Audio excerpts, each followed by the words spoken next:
Okay, so picture this. You, a frosty drink in hand, but instead of snow crunching under your boots, it's warm sand between your toes. Sound tempting? It does, doesn't it? Well, that's exactly the kind of escape we're diving into today. The Dominican Republic. We're talking about everything you need to know to plan the perfect trip to the DR, especially if it's your first time visiting. Yeah, and we've got some great sources to guide us too. Like, we're looking at this really comprehensive guide specifically designed for first-timers heading to the Dominican Republic. So where do you think we should start? I mean, there's so much to cover. Well, before you even start packing your bags, right? Gotta make sure you can actually get into the country. True. Passports, visas, all that fun stuff. Exactly. So first things first, you'll need a passport that's valid for at least 6 months after your planned return date. That's a standard requirement for a lot of countries. Makes sense. And what about visas? Is that something we need to worry about?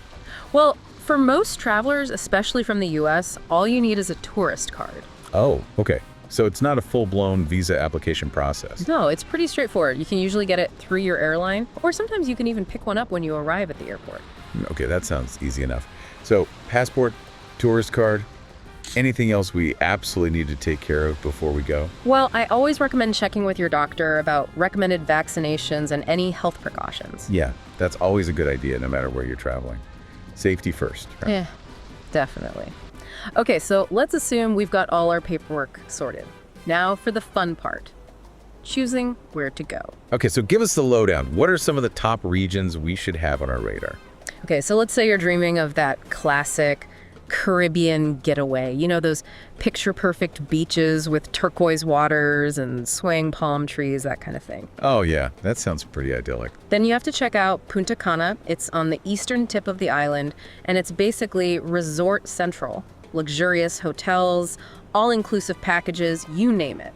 Sounds right up my alley. I thought you might say that, but maybe you're looking for something a bit more off the beaten path, something a little more adventurous. You know me too well. I do love to explore. Then I have a feeling you're going to fall head over heels for Samana. Samana. Tell me more. Well, it's on the northeastern coast, and it's known for its incredible natural beauty. Think lush rainforests, secluded beaches, cascading waterfalls, and get this, you can actually swim with humpback whales there. Whoa, hold on. Swim with whales. Okay, that's definitely going on the bucket list. Right.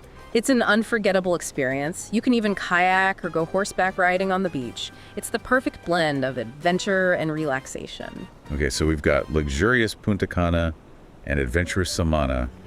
What other kind of experiences are we talking about? Okay, let's say you're a history buff, a culture vulture. Maybe someone who loves those charming cobblestone streets with centuries-old architecture. I can definitely appreciate that. Then Santo Domingo is calling your name. Santo Domingo, that's the capital, right? You got it. It's the oldest European city in the Americas and a UNESCO World Heritage Site. Wow, that's impressive. And we haven't even talked about the food yet. But before we get to that, maybe we should cover some of the practicalities. Yes, good point. Packing, for example. What are some absolute must-haves for a trip to the DR? Think lightweight clothing, breathable fabrics. You're going to want to stay cool and comfortable in that heat and humidity. Right, makes sense. I'm guessing shorts, t-shirts, swimsuits are all safe bets. Definitely. But here's the thing. No matter what else you pack, do not, I repeat, do not forget sunscreen. Along with the sunscreen, make sure to pack a wide-brimmed hat and sunglasses. It's all about protecting your skin and eyes from those harmful UV rays. Got it. Sun protection is officially at the top of my list. What about other essentials? Let's see. Insect repellent is definitely a must, especially if you're planning on spending time outdoors, hiking in the jungle, or exploring those national parks. Good call. I hate mosquitoes. Anything else? Well, it's always a good idea to pack a small first aid kit with some basic supplies like bandages, antiseptic wipes, pain relievers, just in case of any minor mishaps. Oh yeah, that's always a good idea. Absolutely. Oh, and one more thing. The Dominican Republic uses 110-volt electricity and the same type of plugs as the US, so you probably won't need any adapters or converters. Okay, that's good to know. One less thing to worry about. Exactly. Okay, so we've covered the essentials. What about safety? Are there any specific things travelers should be aware of in the Dominican Republic? Well, like any tourist destination, there are always a few things to keep in mind. For starters, always be aware of your surroundings, especially when you're in crowded areas or tourist hotspots. Don't flash around a lot of cash or expensive jewelry. It's just asking for trouble. Right. Makes sense. Don't make yourself an easy target. Exactly. And be cautious about who you trust. There are scams everywhere, and tourists are often seen as easy prey. So what are some common scams we should watch out for? Well, one classic is the timeshare scam. You might be approached by someone offering a free tour or a discounted stay at a resort. Sounds tempting. It can be, but often these offers are just a way to lure you into a high-pressure sales pitch for a timeshare that you don't really want or need. Okay, so be wary of those too good to be true offers. Exactly. And if you're unsure about something, don't be afraid to ask a local or someone you trust for advice. That's always a good rule of thumb. Yeah. What about transportation? Any tips for getting around safely? Well, I would recommend using authorized taxis or rideshare apps like Uber or Lyft, especially at night. It's just safer and more reliable than hailing a random car off the street. Good point. I mean, peace of mind is priceless. Exactly. And speaking of peace of mind, this is where travel insurance comes in. It's a small price to pay for the protection it provides. Absolutely. You never know what might happen, so it's always better to be prepared. So let's say we're all set on the safety front. What about money? What's the currency situation in the Dominican Republic? Well, the official currency is the Dominican peso, but US dollars are widely accepted, especially in tourist areas. Okay, that's good to know. So do we need to exchange our dollars for pesos? You can if you want, but it's not strictly necessary. Most places will happily accept US dollars. Got it. And what about ATMs? Are they easy to find? Yep. ATMs are pretty common in most cities and towns. Just be sure to use them in well-lit and secure locations, especially at night. And it's always a good idea to let your bank know that you'll be traveling so they don't flag any transactions as suspicious. Right, good reminder.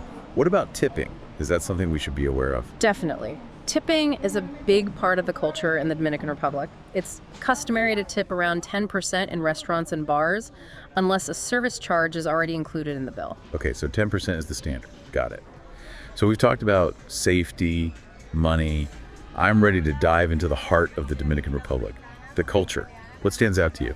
Well, if you're looking for a taste of authentic Dominican culture, you have to check out the music scene. Oh, yeah. I've heard a lot about the music. What are some of the popular genres? Well, the two big ones are merengue and bachata. Merengue is super lively, high energy, and it's all about those fast-paced beats. I love that. And then there's bachata, which is more romantic and soulful. It's got this beautiful, sensual rhythm that's just so captivating. Okay, both sound amazing. Okay, so music is definitely high on my list. What about the people? What are Dominicans like? Oh, they're incredible. I mean, they're warm, welcoming, and incredibly hospitable. Oh, I love that. It's always nice to feel welcome when you're traveling. Exactly. And they're always happy to share their culture and stories. They have this amazing energy and zest for life. I can already tell I'm going to love the Dominican people. So it sounds like the Dominican Republic has everything. Stunning beaches, vibrant culture, delicious food, friendly people. Yeah. But it's important to remember that we're visitors, right? Absolutely. It's important to be respectful of the local culture and customs. Right. So are there any specific things we should keep in mind? Well, for starters, it's always a good idea to learn a few basic Spanish phrases. Even just hello, thank you, and please can go a long way. Okay, I can definitely handle that. Anything else? Well, be mindful of your clothing. In some places, like churches or religious sites, it's customary to dress more modestly. Got it. So no tank tops or shorts in those areas. Exactly. And always be respectful of the environment. The Dominican Republic has such incredible natural beauty, and it's important to do our part to protect it. Right. We want to leave it just as beautiful as we found it. Absolutely. Okay, so we've covered a lot of ground today, but before we wrap up, I have one last question. For anyone listening who's itching to book their trip to the DR, what's the best time to visit? Well, that really depends on what you're looking for. If you want guaranteed sunshine and warm temperatures, the best time to visit is during the dry season, which runs from December to April. Okay, so that's prime time for beach weather. Exactly. But keep in mind, it's also the busiest and most expensive time to visit. Right, so there's a trade-off. What about the other seasons? Well, the wet season runs from May to November, and it's characterized by, well, rain. But the showers are usually short-lived, and they often make those lush landscapes even more vibrant. So even the rainy season has its charms. Definitely. And if you don't mind a little bit of rain, you can often find some great deals on flights and accommodations during this time. Oh, so that's a good option for budget-conscious travelers. Exactly. So what does this all mean? I mean, we've learned so much about the Dominican Republic today. Well, I think the main takeaway is that the Dominican Republic is a truly magical place. It's a destination that has something for everyone. Whether you're looking for relaxation, adventure, culture, or just a chance to escape the everyday, you're sure to find it here. Couldn't have said it better myself. And I think the best advice I can give is to go with an open mind and a sense of adventure. Great advice. So there you have it, a deep dive into the Dominican Republic. We've covered everything from entry requirements and packing tips to safety advice and cultural insights. Hopefully you're feeling inspired and ready to start planning your own Dominican adventure. Happy travels. Happy travels.